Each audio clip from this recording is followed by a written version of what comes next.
The way that we do that is providing a platform that empowers staff to fall back in love with education because what they're producing is more engaging.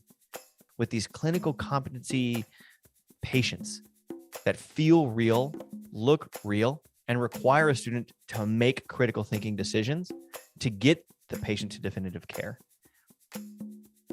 That means that the student can feel better. Let me rephrase that.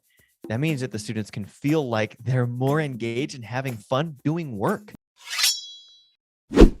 Welcome to Business Ninjas, brought to you by WriteForMe, where you'll hear from business leaders who are out there growing their business and slaying it every day. Learn from the masters.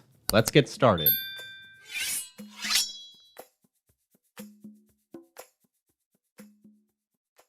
Hi, and welcome to another episode of Business Ninjas. I'm here today with Devin Marble, Head of Marketing at VRpatients. How you doing today, Devin? I'm doing great. Thanks for having me, Andrew. Oh, it's my pleasure. Thanks for spending some time with us on Business Ninjas. Please tell us a little bit about yourself and about VRpatients. Okay, well, I have a back history of working in film and television. You know, I started out when I was young out in Los Angeles and spent 10 years kind of grinding, trying to work my way up in Hollywood, and ended up becoming a producer, did some reality television, started a production company, produced a feature film, did a bunch of commercial competitions. Next thing you know, I end up in front of the camera and I'm like hosting television.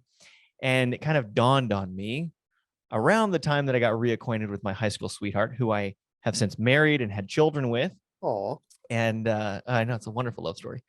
And that aha moment was that, you know, I've been in Hollywood for 10 years helping nobody but myself. And I'd like to change that. And I'd like to be proud of what I'm doing. And I'd like my kids to be proud of what I'm doing. So I chose medicine and I completely switched careers. I literally just cut the cord. I just stopped doing all entertainment television stuff. And I went and became an EMT. And I'm like, I'm going to be a firefighter. That's stable. And I quickly learned that I don't want to run into a burning building because it's on fire. I don't know if they realize that. And I liked the medical side of things. And so I went into the hospital and I worked my way all the way up from a behavioral health tech, which is just like a sitter, someone who just sits with someone to keep them safe, all the way up to the lead paramedic in the emergency department and was teaching at our community college, the paramedic college. And then I built them an online digital platform to help them teach asynchronously because I was really good at video. Who'd have thunk it? Right. And it all kind of started to merge this multimedia background with medicine. And I was this close to med school. University of Louisville was waiting for my application because I had done all the work. I was ready to rock. And then I chose to cancel my med school application and lean into digital. And then the pandemic hit. Ouch. And yes, it was very challenging times, right? But that's how I ended up where I am today. And now I merge my skills to try to help people understand how simple and easy it is to use a platform like VRpatients to tackle big problems in healthcare, like staffing shortages and an increased aging out population. And how are we going to train 15 million nurses? Because that's our shortage coming up in 2030. No, don't mean to be too flip, but you didn't have enough PTSD from 10 years in reality TV that you decided to run into burning buildings? No, I did not. You're absolutely right. I tell people all the time, I left that town with a bunch of holes in my back and some pretty solid skin, some leather skin. Understood. You are a lifelong dedicated masochist. We understand. Oh my goodness. So tell me about the origins of VRpatients. How and when did it come to be? Oh, that's a great question. I think VRpatients, they came to be before I did, before I joined the team. And so I've been to VRpatients about going on 2 years now. And they're going on their, I think, 5th year. Mm-hmm. I think they kind of came to be around the same time as VR started to get a little bit more mainstream, thanks to Meta and the Quest headset and all of that. And so when VRpatients came to be, it was to solve a problem in the market that at the time wasn't obvious. I mean, when you look back 5 years from now and you go, okay, virtual reality, how are we going to help solve problems in nursing and healthcare shortages, staffing shortages, increasing output for students? Like all those things seem like important numbers, important statistics to hit. And then the next thing you know, the WHO puts out a study and says, wow, 2030 is about to come, and we're going to have a global shortage of staff at 15 million healthcare workers, and people aging out at 65 is going to skyrocket and go through the roof. That's a serious problem. And then on top of that, COVID hit, burnout goes up, nurses are leaving the profession, EMS workers leaving the profession in droves. And not to mention something that people don't think about, a lot of healthcare educators are actually your frontline workers. So these nurse educators and these EMS educators, they also work on the box and in the hospital, which is great for the students. But the educational institutions usually can't compete on wages with some other means of work out there. And when COVID hit, they actually paid a premium using all these COVID emergency funds to pay nurses and paramedics to poke people with shots in tents. And so our institution, when I still am adjunct faculty at Pima Community College, and then I have a colleague at another college in Oregon, and we lost a bunch of our staff because they were getting paid $35 an hour to give people shots and vaccines rather than $25 an hour to teach or to work in the emergency department. And it's way less stressful, and you don't have to. So you can see how that is a real magic pot of just problems. Some of the numbers were even worse. A lot of nurses were being offered double, triple what they're used to go travel across the country. Oh yeah, you're talking about travel nursing. That's a whole different ball game and another problem. Sure, because all of a sudden you're getting used to making upwards of $100 an hour. Now the pandemic, ebbs and flows. You're being asked to go back to working at $25 an hour, and most of them are saying, "I don't want to." So the shortage is serious. Tell me a little bit about the platform. Tell me about VRpatients and what you're able to accomplish with it. VRpatients gives faculty back joy, time, energy. We help solve burnout and emotional exhaustion. That's huge. The way that we do that is providing a platform that empowers staff to fall back in love with education because what they're producing is more engaging. It lives on, it is scalable, it is asynchronous, and so they can teach 10 or 10,000 students with these clinical competency patients that feel real, look real, and require a student to make critical thinking decisions to get the patient to definitive care. That means that the student can feel better. Let me rephrase that.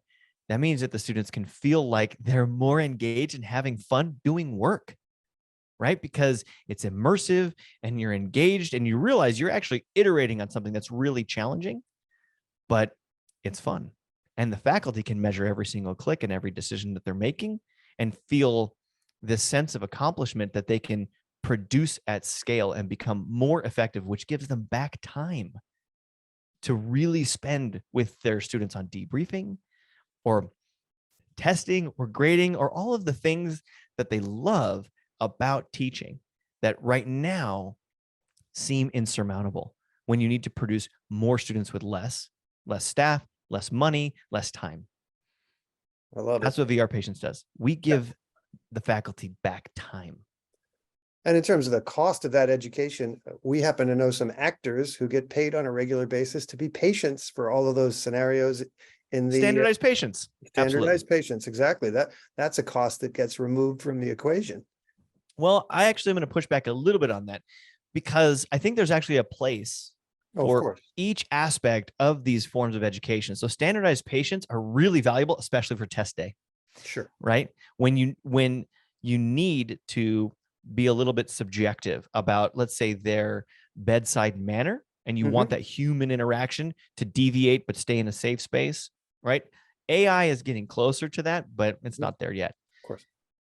But leading up to that, imagine that your students have seen 300 or 500 patients in class, at home, on their own, asynchronously, and you have been able to track objectively every decision. Meaning if they didn't do it or click it or make the decision, it didn't happen. They didn't get the point for it. So they start to learn. And now you have this trail of analytics where you can see, wow, when you first started, you were doing these patients and it took you 15 to 18 minutes to complete a patient care. You're getting like a 65%. But the more that you fail often and fail fast in a safe environment that feels real and is fun, man, you're completing these patients in 8 minutes. They're changing on you. We can change them like crazy, but you're learning as things are happening, as things are changing, and your competency is going up. You're now getting an 85% on average, and you are ready for your standardized patient test. That's a excellent. whole different ballgame. Absolutely. And who are your clients at this point? Who are the customers of VRpatients? That is probably the most exciting thing about VRpatients to me. You remember all the thing I was telling you about, all the problems, these World Health Organizations and Mhm. staffing crisis, public health crisis, and shortages. When VRpatients is a scalable platform. So our customers are, let's say, a small fire station, 5 workers, and they're going to recertify. They're going to do their continuing education credits with BLS and ALS patients. And they're going to iterate, and they're going to do it asynchronously. They're going to deploy remotely, and it's accessible on a tablet or a headset. That's great. Well, then what about community colleges? And then the nursing faculty and the nursing students. So that would be like the customers there might be the director of the nursing department or the dean of nursing to pull the trigger on a solution for the entire college or for the cohort. Then you have university level for 175 nursing students every single year happening that are accredited and standardized by NCLEX and ready to go and objectively gradable. One thing that you can think about is when something is objectively gradable in a virtual simulation, it's very much like a test question, which test banks are highly guarded. You don't want the test questions to get out because people will just Google the answer while they're taking their NCLEX test, right? But if your test question is actually you making a decision, a clinical decision with a patient, and it's objective. So when you click yes, treatment, and this is the dose, that's the test question, right? Mhm. Then let's keep going up in scale. How about an entire state? We recently onboarded the state of Maine. Wow. For EMS as a standard, because we are scalable, infinitely deployable. You don't even need a VR headset because we operate on Unity in a WebGL platform, which means you log in on Chrome and you're in, and your mouse becomes a stethoscope, and it's pretty immersive. It's cool. It's like computer-based training that feels like you're engaging with a mini avatar. Or you can put on a headset if your organization is at that place where the hardware divide, where you started to adopt new virtual hardware. Great. Put the headset on, log in, and do the same patient. This time, walk around them, look in their eyes, right? Listen to their lungs, not with a mouse, but with your hand, and you reach out. Let's go. Let's keep going up. How about an entire country? We went overseas to Arab Health, 6 countries getting ready for us, Wow. which I can't divulge too much on that side of it.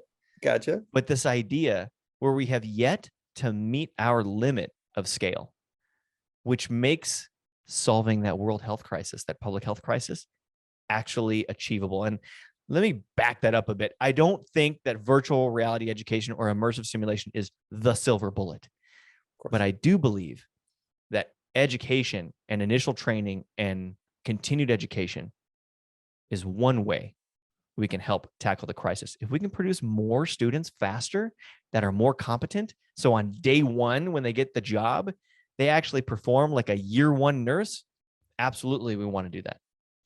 And you're freeing up doctors to tend their patients more because they're not having to assess every single one of their students at the same level because you have so much data that you're capturing. We are capturing a lot of data. And I do want to say that, the VRpatients platform is from BLS all the way up to critical care and infusions and pumps, which means residents, medical students, we can actually make an impact on their bedside matter. There's so much theory in residency, or not in residency, in medical school. Mhm. The books, the amount of memorization they have to do, and the minimal clinical time that they get in comparison is a challenge. So if we can fill in and help initial physicians, right, get some competency practice that actually is at their level as well, the right dose at the right time with the right medication on that patient, and also have a dialogue with the patient to help them with their assessment skills, I want that doctor to have more patient time before they come to me Absolutely. when I'm sick. Absolutely. That's fabulous. I typically ask, what makes you stand out from your competition? Do you have any? Is there anybody else in this space at the moment? Oh, sure. Yeah. Especially since this is such a hot um, space, Mhm. virtual reality, immersive solutions. There are a myriad of options out there. Okay. A differentiator for us is we're actually the only, from the ground up, a build it yourself, completely editable authoring tool, which means that as the educator, you can make changes to your virtual solution without needing to know code.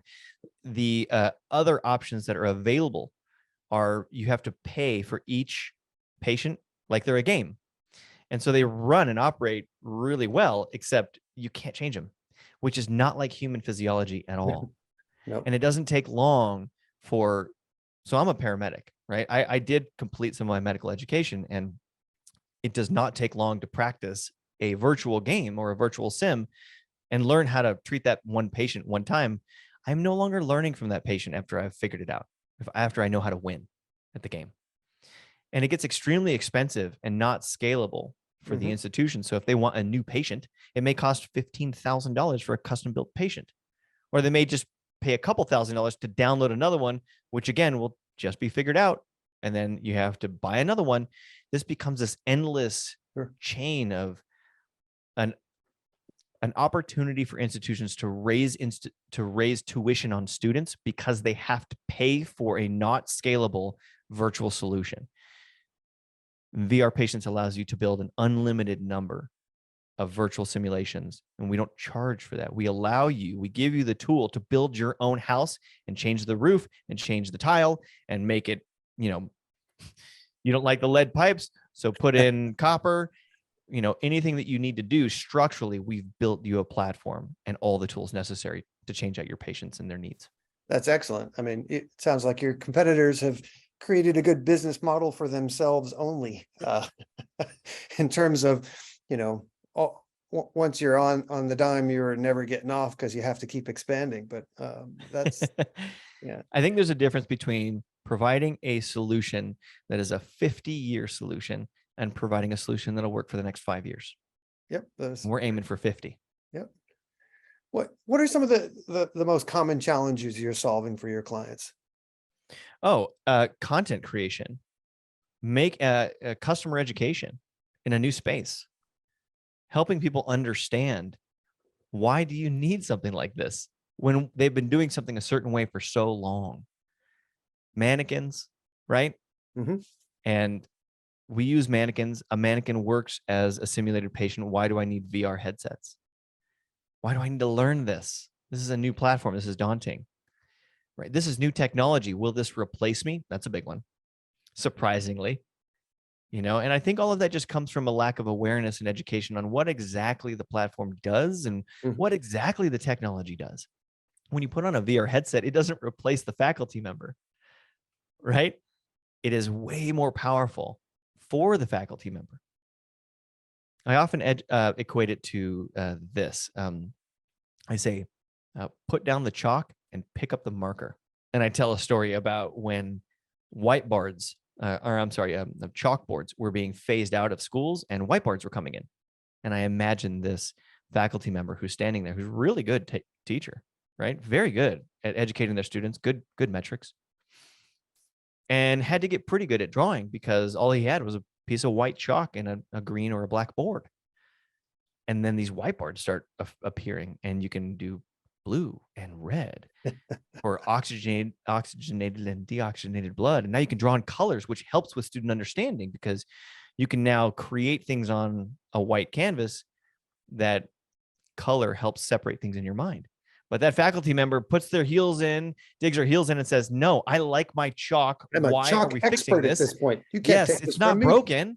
Why do I need to pick up a stupid marker? And the next thing you know, they turn around one day and their chalkboard has been replaced by the institution with a whiteboard. And now they are in panic mode and they need to figure out how to use these colored markers, right? And, and so that's how a faculty member can get replaced.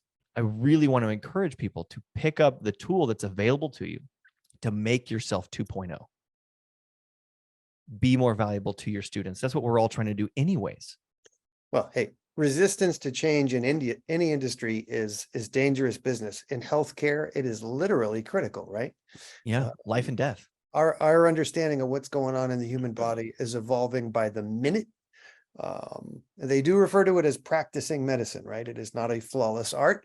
I won't go down that rabbit hole too far, but for you to empower more and more people to have a skill set and the ability to interact with humans, because we are all human beings, which is a really important component. That's priceless kind of stuff to be doing. In terms of, look, it's 2023, you've got to get the story out. People have to find you and know why they should be doing business with you. Tell me what role content has played in the growth of your business. Oh, creating things that are shareable and authoritative has been exceedingly helpful, especially with YouTube Shorts. When we have a platform that is already kind of authoritative and has an audience and is there to listen and learn, and we just want to provide education and value. And if they become exposed to the product and decide that it is the right solution for them, that's a prospect that is qualified that we want. But we don't want to force the product onto an unqualified prospect who's really not seeking it. That's not the ideal customer, but we're happy to provide the education and the authoritative information anyways. And that has been the best way for us to approach content, and also not just reusing it, but allowing it to be on multiple platforms, because the audience is not just on one, not just on YouTube, not just on LinkedIn, and not just on Facebook. And so being able to create a single piece of content and let it be distributed across multiple platforms has been a real helpful tool for us. You are speaking our language here at WriteForMe, my friend. Thank you. Oh, good. Fast forward a year from now, what's something you'd like to be celebrating personally and professionally? I'm going to fast forward 5 years from now. Okay. A year from now, I would love to be celebrating beginning to capture each state one at a time as an accredited, standardized process, for the states. 5 years from now, I will be very pleased to stand back and feel the pride and the impact we're making on a staffing shortage, because institutions across the country are able to increase their success metrics. Their students are getting hired faster, and accrediting bodies are utilizing an objectively gradable platform and distributing it asynchronously across the nation each year for the recertification cycles. And it becomes a standard that this is part of the nursing and EMS certification process, is an immersive solution. Not the only thing. It doesn't replace all clinical time. You still got to go touch skin, practice IVs on your mannequins and on real skin. But to really make an impact on the clinical decision-making skills of our nation's frontline workers, who are the bread and butter of you and me ending up in the hospital when we're sick. That's what I want to be able to look back at in 5 years. Sir, I will say that your goal of getting out of Hollywood to do something that your kids and family could be proud of, nicely done, sir. Well, thank you. No, I hope to make an impact. Yeah, you certainly are. A little more than with reality TV, I would hope to think. Hey, you know what? I'll say one thing. Tila Tequila, RuPaul, Tim Gunn. I've met all of them. I've shaken their hands. They're just phenomenal people. Hey. But maybe fashion is more in line with entertainment than it is for, a critical impact on infrastructure of our healthcare. I would agree with that. Please tell everyone what your URL is, where they can find VRpatients, and what social media outlets you're using these days. Absolutely. And we'll just make this easy. If you want to check out VRpatients, just go to vrpatients.com. And if you're interested in the authoritative content, check out Immersive Medical on YouTube.